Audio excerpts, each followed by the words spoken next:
Season बंद कराया अपन बतावल है रीजन काहे न तू सुना चला हे रानी आ गई रोपनी के सीजन बंद कराया अपन बतावल है रीजन हो गई बेस्ट जब भइल रहे चेक कबले रहबू तू बोला रेस्ट में ए हो रेस्ट में जब कोरी रोपनिया खेत में दाग हो जाला सुइया फेस में जब कोरी रोपनिया खेत में दाग हो जाला सुइया फेस में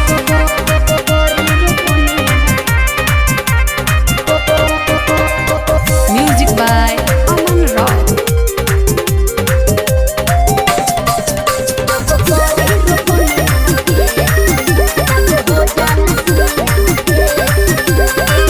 कहवा से लाई बधनी मेवा मलाई रोपी रोपी धान राजा बथे कलाई कहवा से आई धनी मेवा मलाई रोपी रोपी धान राजा बथे कलाई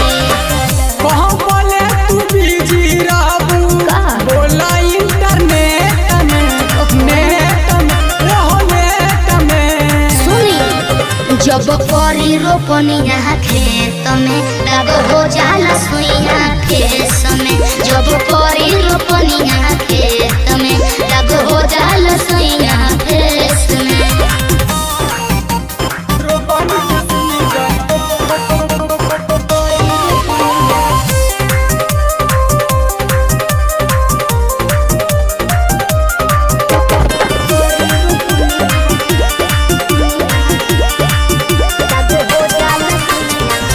उठी जब दर्द हमका मरिया दबाई मीठी मीठी बात में ना राजा रौरा सुना उठी जब दर्द हमका मरिया दबाई मीठी मीठी बात में ना राजा रौरा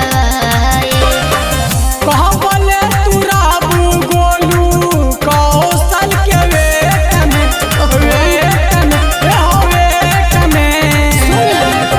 जब करी रोपनिया खेत में दाग हो जाला सुइया फेस में जब करी रोपनिया खेत में दाग हो जाला सुइया फेस में अरे ज्यादा फेर लवली क्रीम लगा लिया ठीक हो जाएगी।